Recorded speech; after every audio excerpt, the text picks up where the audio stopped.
Hello, welcome to S biology classes. My name is Sachin Yadav और मैं यहाँ पर क्लास 11 की बारे में बात कर रहा था। क्लास 11 की यहाँ पर दूसरा वीडियो है और दूसरे टॉपिक के बारे में आज हम बात करेंगे। द लिविंग वर्ल्ड का दूसरा टॉपिक है diversity in the living world, उसके बारे में पढ़ेंगे। पहला जो टॉपिक था the living world, what is living what is living, उसका मैंने जो डिस्क्रिप्शन में उसका लिंक डाल दिया है, आप लोग उसको ज़रूर देखें। और अगर ये वीडियो आपको समझ में आता है, आपको पसंद आता है तो लाइक, सब्सक्राइब, शेयर और बेल आइकन को प्रेस करना ना भूलें।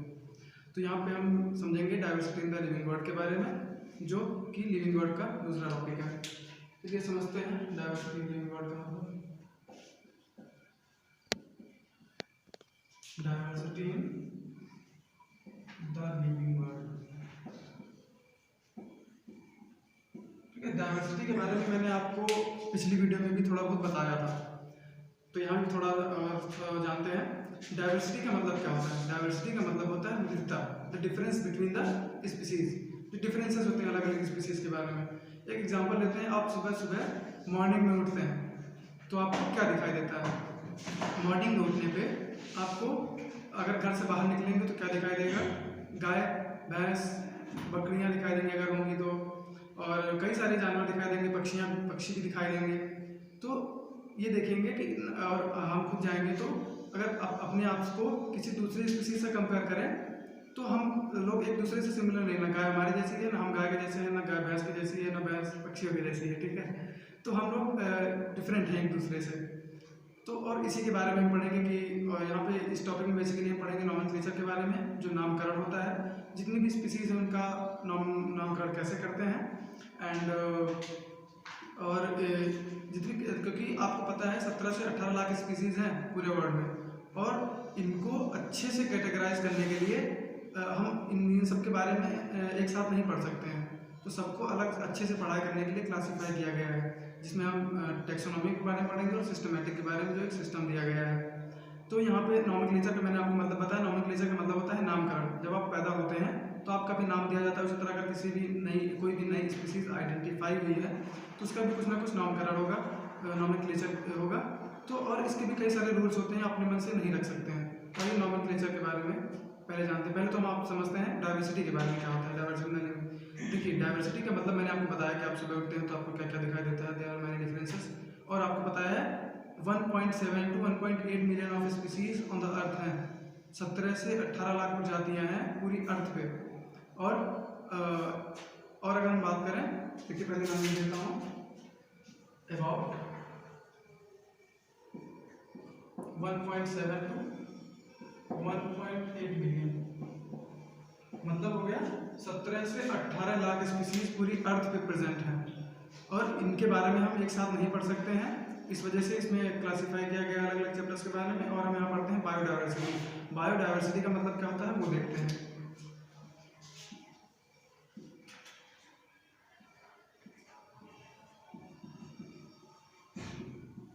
देखिए जो बायोडाइवर्सिटी क्या होती है, sum the number of species present on earth.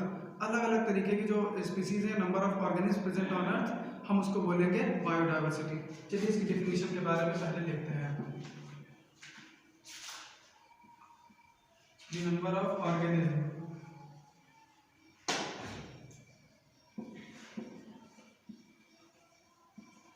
Present on अर्थ, ठीक है। अलग अलग तरीके के ऑर्गेनिज्म प्रेजेंट होते हैं अर्थ पे, और इसी को हम बायोडाइवर्सिटी बोलते हैं। डाइवर्सिटी का मतलब होता है विविधता, डिफरेंसेस, और बायो का मतलब होता है लिविंग। तो जितने भी लिविंग अलग अलग प्रेजेंट है, क्योंकि अगर हम बात करें स्पीसीज, हम लिविंग की बात कर रहे हैं, तो जितने भी लिविंग प्रेजेंट हैं और उनमें क्या डिफरेंसेस हैं, इसी को हम बोलते हैं बायोडाइवर्सिटी। डाइवर्सिटी का मतलब आपको बताया गया और बायो का मतलब यहाँ पे आपको बताया गया। अब दूसरा बात करते हैं, बायोडाइवर्सिटी टर्म दिया किसने है? तो बायोडाइवर्सिटी टर्म है, और ये पॉइंट किया गया है, बायोडाइवर्सिटी टर्म पॉइंट किया गया है वॉल्टर जी रोजन के द्वारा। वॉल्टर जी रोजन के द्वारा यहाँ पे लिखे गए, ठीक है। वॉल्टर जी रोजन के द्वारा यहाँ पे दिया गया था, और ये 1985 में। तो इन्होंने जो अलग अलग स्पीसीज प्रेजेंट होती हैं अर्थ पे, उसको इन्होंने नाम दिया, जो नाम दिया है बायोडाइवर्सिटी। और बायोडाइवर्सिटी जो है ये पॉपुलराइज किया गया है एडवर्ड ऑसबॉर्न विल्सन के द्वारा। एक साइंटिस्ट थे, ये टर्म पूरा जो है उनके द्वारा पूरी दुनिया में पॉपुलराइज किया गया है, तो उनका भी यहाँ लिखना पड़ेगा, term popularised by Edward Osborne Wilson.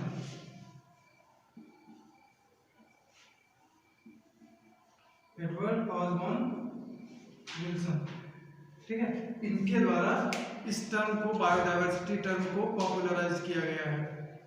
चलिए, अब हमने आपको बताया यहाँ पे पढ़ना क्या क्या है बेसिक, तो आप देख सकते हैं हमें यहाँ पढ़ना है नॉमेनक्लेचर के बारे में, दूसरा टैक्सोनॉमी के बारे में जिसको हम क्लासिफिकेशन भी बोलते हैं, taxonomy, and another is systematics. तो ये 3 टॉपिक हैं जिनके बारे में हम आज डिस्कशन करेंगे। पहला टॉपिक है नॉमेनक्लेचर, इसकी शुरुआत करते हैं। मैंने आपको बताया भी नॉमेनक्लेचर का मतलब होता है नामकरण, ठीक है, हिंदी में भी लिख लेते हैं। नॉमेनक्लेचर का मतलब होता है नामकरण। आप बचपन में पैदा होते हैं तो आपका भी नाम रखा जाता है, उसी तरह अगर कोई भी नई स्पीसीज आइडेंटिफाई हुई है तो हम उसका भी नाम रखेंगे। तो नाम रखने के 2 तरीके होते हैं, इसमें 2 टाइप दिए गए हैं जो एनसीईआरटी के द्वारा। तो पहले टाइप की हम बात करते हैं, पहला टाइप है यहाँ पर वर्नाकुलर और कॉमन नेम।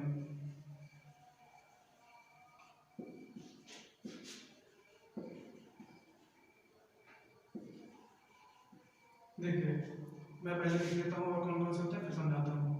आपका पहला वर्नाकुलर कॉमन नेम हो गया, दूसरा होता है साइंटिफिक नेम्स।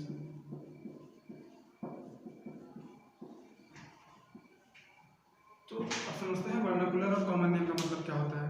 वर्नाकुलर और कॉमन नेम का मतलब होता है कि हम किसी कंट्री के स्पीसीज के बारे में, उस एरिया के बारे में बात कर रहे हैं। मैं अगर एग्जांपल लूँ गुड़हल का, तो गुड़हल को हिंदी में बोलते हैं गुड़हल का फूल। इंडिया की अगर बात करें अपनी भाषा में बोलते हैं गुड़हल का फूल होगा, लेकिन इसको इंग्लिश में शो फ्लावर बोलते हैं और संस्कृत में पद्मचारिणी बोलते हैं। तो हम मतलब इस फूल को अगर हम गुड़हल जाके अमेरिका में बोलेंगे कि भाई हमको गुड़हल का फूल दे दो, तो उसे समझ में नहीं आएगा, क्योंकि ये किसी पर्टिकुलर कंट्री स्पेसिफिक नेम है जो हम उस बारे में बोलते हैं। अगर हम मैंगो की बात करें तो उसका साइंटिफिक नेम मैंजिफेरा इंडिका होता है, हम यहाँ पे बोलते हैं मैंगो, ठीक है। मैंजिफेरा इंडिका एक साइंटिफिक नेम है। अगर हम अमेरिका या फॉरेन जाके बोलेंगे तो वो लोग समझ जाएंगे कि हाँ ये मैंजिफेरा इंडिका मतलब मैंगो मांग रहा है, लेकिन अगर हम बोलेंगे आम दे दो तो वो नहीं समझ पाएगा। तो कॉमन नेम का, वर्नाकुलर और कॉमन नेम का मतलब यही होता है कि किसी जिस जगह पे किसी कंट्री का स्पेसिफिक नेम होता है उसको हम कॉमन नेम बोलते हैं, वर्नाकुलर या कॉमन नेम बोलते हैं। लेकिन अगर हमें बाहर जाकर किसी तरह से बात करना है या अगर हमें कोई चीज़ मांगनी है, किसी स्पीसीज के बारे में पता करना है, तो हमें साइंटिफिक नेम मतलब एक ऐसा स्ट्रक्चर होना चाहिए कि हम किसी वर्ड में कहीं पे भी जाएं, अगर उस चीज़ के बारे में हम जो वर्ड बोलें वो तुरंत समझ जाए।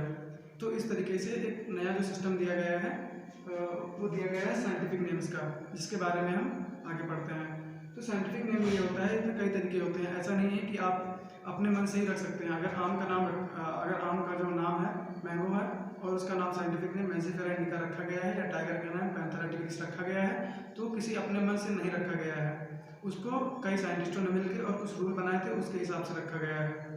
तो यहाँ पे हम पढ़ते हैं साइंटिफिक नेम किस किस इंटरनेशनली कैसे उसको रखा गया है, कौन कौन से रूल्स हैं। कुछ फुल फॉर्म दिए गए हैं उनके बारे में हम बात करते हैं। अलग अलग स्पीसीज के, प्लांट हो या एनिमल हो या वायरस हो, तो इन सभी का नाम एक कोड के द्वारा दिया गया है, इसके बारे में हम लिखते हैं। यहाँ पे ऐसे BN लिख लेते हैं। अब इसके फुल फॉर्म्स आगे लिखते हैं, आगे कौन कौन से दिए गए हैं वो चलिए लिख लेते हैं। ICBN का मतलब होता है international code for botanical nomenclature. Botanical nomenclature. ICZN की बात करें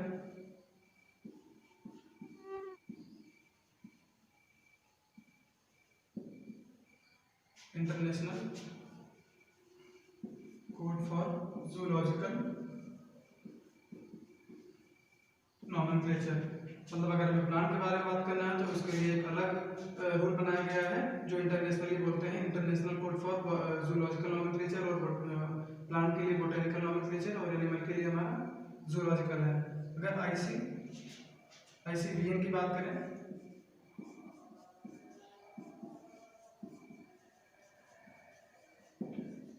international code for viral nomenclature, अगर वायरस के बारे में बात करना है तो वायरल नॉमेनक्लेचर लिखेंगे, और यहाँ पे है ICNCP।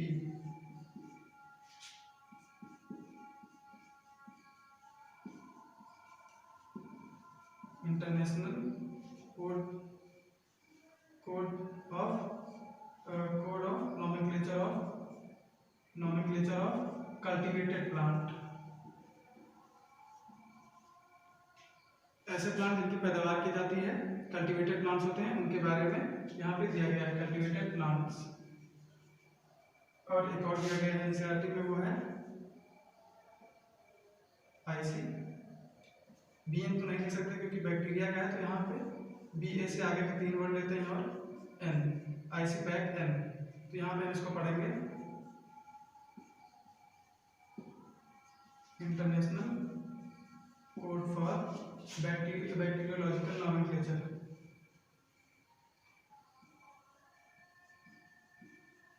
बैक्टीरियोलॉजिकल नॉमेनक्लेचर, तो ये अलग अलग स्पीसीज के अलग अलग, जैसे कि यहाँ अगर प्लांट की बात करें तो प्लांट के लिए बोटेनिकल नॉमेनक्लेचर, एनिमल्स के लिए जूलॉजिकल नॉमेनक्लेचर, उसके और वायरस के लिए वायरल नॉमेनक्लेचर, कल्टिवेटेड प्लांट के लिए अलग है और बैक्टीरियल के लिए अलग है।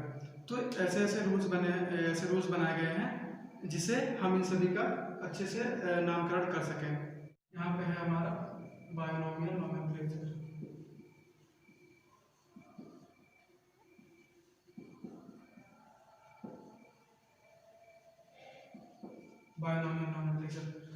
बायोनॉमियल नॉमेनक्लेचर में 2 टर्म होते हैं, एक होता है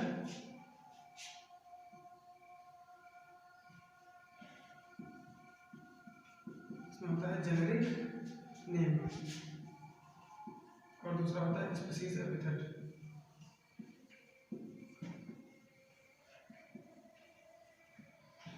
जेनेरिक नेम और स्पीसीज एपिथेट होता है।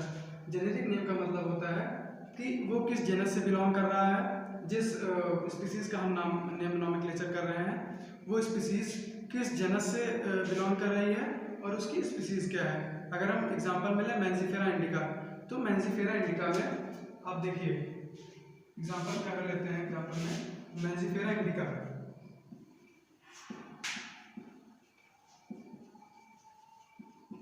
ठीक है। मैंजीफेरा इंडिका क्या है, मैंगो, और इसको हम हिंदी में बोलते हैं आम, ठीक है। तो आम को मैंगो बोलते हैं और मैंगो को साइंटिफिक नेम है इसका मैंजीफेरा इंडिका। आइए समझते हैं इसको, समझा दिया कैसे गया है। पहले लिखा हुआ है जेनेरिक नेम। जेनेरिक नेम का मतलब होता है कि इसका जेनस क्या है। जेनस है इसका मैंजीफेरा, मैंगो जो हम बोलते हैं। इंडिका इसकी स्पीसीज है, मतलब स्पीसीज है कहाँ से, ये जो स्पीसीज है आम की, ये कहाँ से बिलोंग करती है। ये बेसिकली इंडिया से बिलोंग करती है और आम इंडिया में ही होते हैं और बाहर भी होते हैं, लेकिन अगर स्पीसीज की बात करें तो ये कहाँ की है, इंडिया की। तो इस वजह से इसकी स्पीसीज जो है वो इंडिया की है, इस वजह से मैंजीफेरा इंडिका लगाते हैं। और मैंजीफेरा इस वजह से लगाते हैं क्योंकि ये जेनेरिक नेम है, इस वजह से generic name is genus is Mangifera and species is indica. तो ये दोनों वर्ड यहाँ पे लिखे जाते हैं। और इसके जो रूल्स मैं बता रहा था, चलिए रूल्स के बारे में पढ़ते हैं। रूल्स कौन कौन से होते हैं, और ये जो बायोनॉमियल नॉमेनक्लेचर है कार्लोस लिनेस के द्वारा दिया गया था।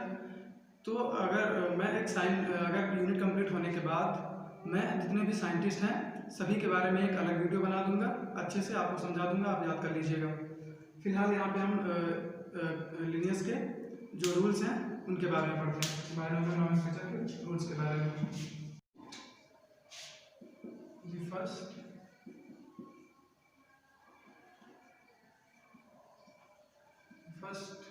वर्ड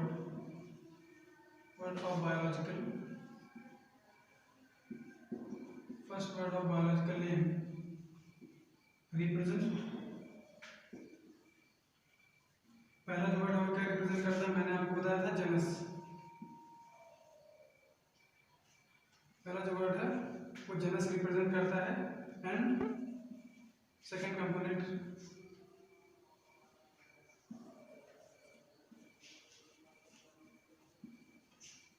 कंपोनेंट क्या डिनोट करता है? स्पीसीज एपिथेट, किस स्पीसीज का है, ठीक है, स्पीसीज एपिथेट को रिप्रेजेंट करता है। दूसरा यहाँ पे पॉइंट है the first word denoting genus starts with capital letter, starts with capital letter,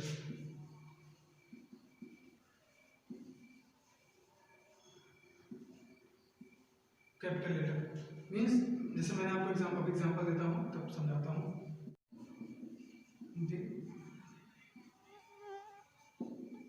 biological names, the biological names represent biological name printed in italics, printed in italics में use करते हैं, नॉर्मल बोर्ड में हम नहीं लिखते हैं, italics में इसलिए यूज करते हैं क्योंकि जो नाम है, ये जो रूल है वो इटैलिक की जो बायोलॉजिकल नेम होते हैं, names are generally, biological names are generally Latin origin का मतलब क्यों होता है? क्योंकि लैटिन भाषा जो है वो डेड लैंग्वेज, लैटिन भाषा को हम डेड लैंग्वेज भी बोलते हैं, डेड लैंग्वेज मरी हुई भाषा, ठीक है, तो इसको हम डेड लैंग्वेज भी बोलते हैं लैटिन को। ये जो जितने भी बायोलॉजिकल नेम्स होते हैं जनरली इटैलिक्स में ही होते हैं और वो लैटिन भाषा में ही लिखे जाते हैं। तो ये हमारे हो गए 4 रूल्स। अब अगर एग्जांपल की बात करें तो आप मैंजिफेरा इंडिका लिख लीजिए।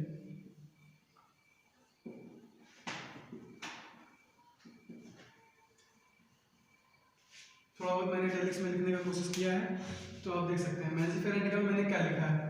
जो पहला वर्ड है, अरे हाँ सॉरी, मैंने यहाँ पे एक पॉइंट भूल गया हूँ। यहाँ पे है start with the first word जो है वो क्या करेगा? कैपिटल लेटर डिनोट करेगा, एंड जो सेकेंड वर्ड है वो क्या करेगा? स्मॉल से शुरू होगा, स्टार्ट विथ, ठीक है, स्मॉल लेटर से शुरू होगा। तो यहाँ पे देखिए मैंने सारे रूल समझाते हैं। The first word of biological name represent genus and second जो है कंपोनेंट, वो मैंने आपको बताया कि मैंजिफेरा और इंडिका ये जेनस हो गया, और ये इस पे जो इसका कंपोनेंट है वो स्पीसीज इंडिका हो गई। दूसरा क्या है? The first word denoting the genus start with the capital letter. जो पहला वर्ड है वो क्या करता है? स्टार्ट, देखो आप देखिए यहाँ पे मैंने कैपिटल से लिखा हुआ है, तो जो पहला वर्ड है बायोलॉजिकल नेम का ये देखिए कैपिटल है, ठीक है, एंड जो सेकंड वर्ड है वो हमेशा जो है स्मॉल से स्टार्ट करेंगे। दूसरा biological names are printed in italics, मैंने थोड़ा बहुत जो है इटैलिक्स में लिख दिया है, और जो लैटिन होता है डेड लैंग्वेज थोड़ा सा टेढ़ा लिखा जाता है, जो लैटिन लैंग्वेज दर्शाता है कि हाँ इसको लैटिन के बारे में बताया जा रहा है। चलिए यहाँ पे तो हमारा अगला टॉपिक है टैक्सोनॉमी के बारे में पढ़ते हैं।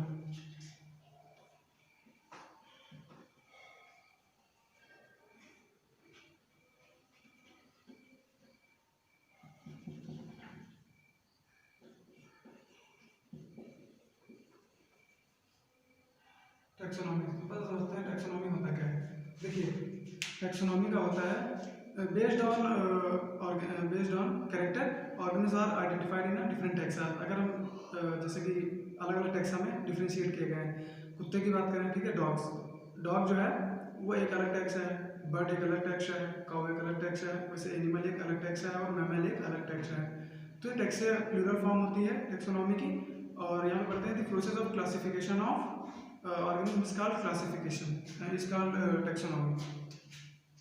तो इसकी बेसिक डेफिनेशन क्या है? the process of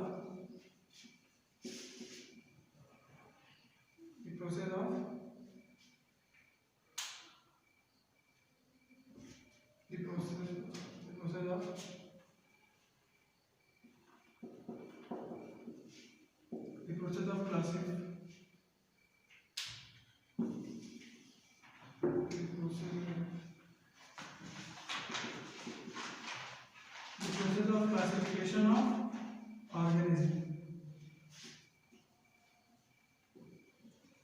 ठीक है, the process of classification of organism is called taxonomy.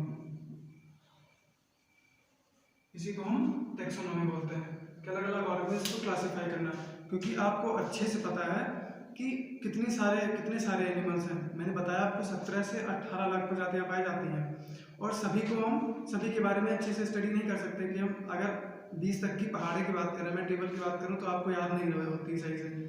वैसे मुझे तो याद है, लेकिन अगर कई लोगों की बात करें तो जल्दी याद नहीं रहती है। लेकिन उसी तरह से अगर हम 17 से 18 लाख प्रजातियों के बारे में बात करेंगे, स्पीसीज के बारे में बात करेंगे, तो हमें कहाँ से सही से समझ में आएगा। तो इस वजह से इन सभी को एक क्लासिफिकेशन के तौर पर रखा गया है, सबको कैटेगराइज किया गया है, मतलब एक किसी कैटेगरी में रखा गया जिससे हम उस चीज़ को अच्छे से पढ़ाई कर सकें। तो यहाँ पर यहाँ पे पहले साइंटिस्ट के बारे में बात करते हैं, जो हमारे फाउंडर ऑफ टैक्सोनॉमी कौन है? एरिस्टोटल।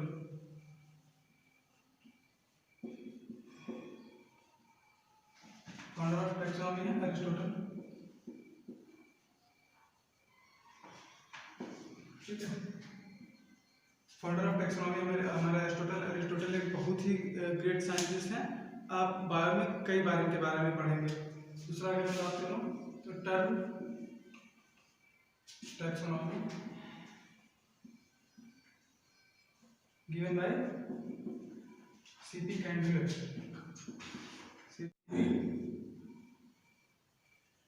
सीपी कैंडुलर इनके द्वारा दिया गया था। और father of taxonomy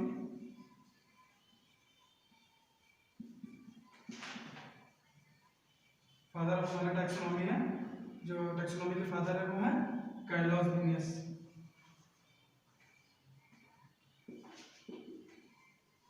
Carlos Linnaeus ये बहुत ही ग्रेट साइंटिस्ट है, आपको पता ही है। जितने भी साइंटिस्ट हैं बायो में इनका कई बार नाम आ चुका है, तो ये बहुत ही ज़्यादा इंपॉर्टेंट है। मैंने जैसा आपको बताया, मैं साइंटिस्ट का एक अलग वीडियो बना दूंगा, आप लोग उससे पढ़ लीजिएगा। तो ये हमारे अगर सारे साइंटिस्ट, और मैंने आपको बताया कि हम किसी भी स्पीसीज़ को ऐसे नहीं पढ़ सकते हैं, तो हमें किसी कैटेगरी में किया है। तो कैसे किसी स्पीसीज़ के बारे में पढ़ते हैं, उसको कैटेगराइज करते हैं, उसके कुछ रूल्स होते हैं, कैसे कैसे करते हैं उसके बारे में पढ़ते हैं। तो जितने भी ऑर्गेनिज्म हैं वो सबके अलग अलग जो ऑर्गेनिज्म किस किस चीज़ पे बेस्ड है। ठीक है, तो हम पढ़ते हैं। तो अगर कोई किसी ऑर्गेनिज्म का हमको टैक्सोनॉमी या उसका क्लासिफिकेशन करना है, तो उसके लिए क्या करना है, उसका क्या देखते हैं, ऑर्गेनिज्म का जो है क्या क्या चीज़ देखेंगे, उसका इंटरनल कैटेगराइज कैसे करेंगे, उसके इंटरनल और या external character. Internal external character के हिसाब से बात करें तो जो मैमल्स आपने सुना होगा, मैमल्स एक कैटेगरी है। तो मैमल्स को हम कैसे पहचानेंगे कोई मैमल्स कैसे है? मैमल्स को हम कैसे पहचानते हैं? उसका कैरेक्टर है एक्सटर्नल कैरेक्टर क्या है? मेमोरी ग्लैंड उसमें जिसमें जितने भी ऑर्गन में मेमोरी ग्लैंड पाए जाएंगे वो सारे मैमल्स में इंक्लूड होंगे, सारे मैमल्स में आते हैं। तो इंटरनल और एक्सटर्नल कैरेक्टर के बारे में बताया मैंने। और इसमें देख सकते हैं सेल टाइप के सेल्स जो टाइप्स है वो कैसे हैं। और बात करें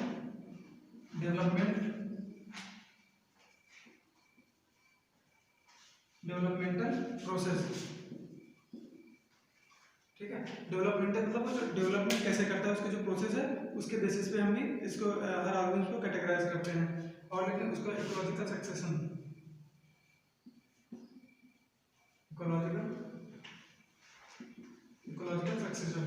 तो ये सारे हो गए उसके external character, cell type, ecological succession और डेवलपमेंट हो गया। तो इन सभी चीज़ों के बारे में हम किसी ऑर्गेनिज्म के अंदर देखते हैं। अगर किसी ऑर्गेनिज्म से ये सारी चीज़ें सेम पाई जाती है तो उसको एक कैटेगरी में रखा जाता है, बाकी को अलग में रखा जाता है। मैंने मैमल्स का एग्जांपल आपको दिया है। तो यहाँ पे जैसे कि मैंने आपको एक्सटर्नल और इंटरनल कैरेक्टर के बारे में बताया है, तो उसी तरह से यहाँ पे 4 बेसिस हैं जिनके बारे में हम पढ़ते हैं। There are 4 basis.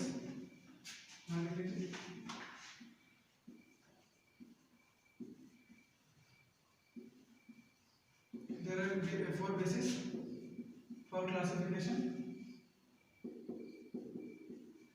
कौन से वो है?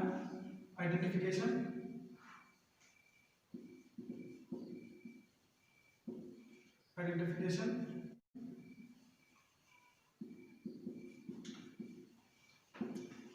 Identification,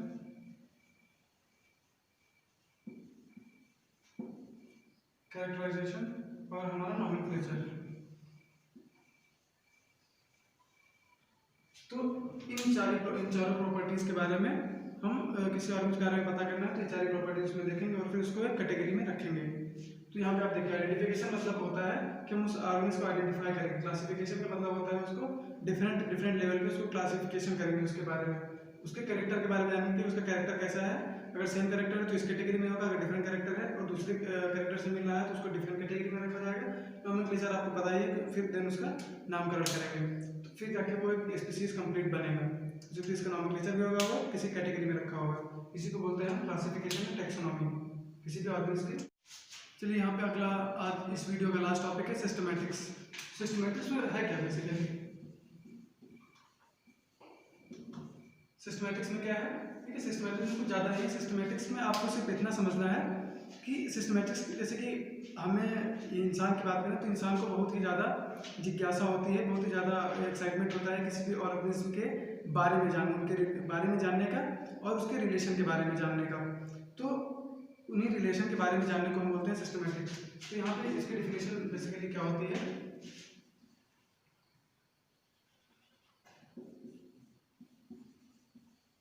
to know the relationship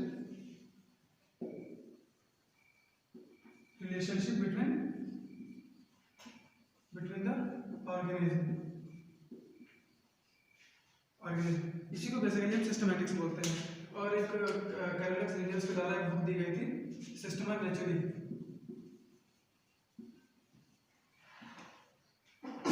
ये किसके द्वारा दी गई थी? ये एक बुक है जिसके द्वारा ये लिखी गई थी।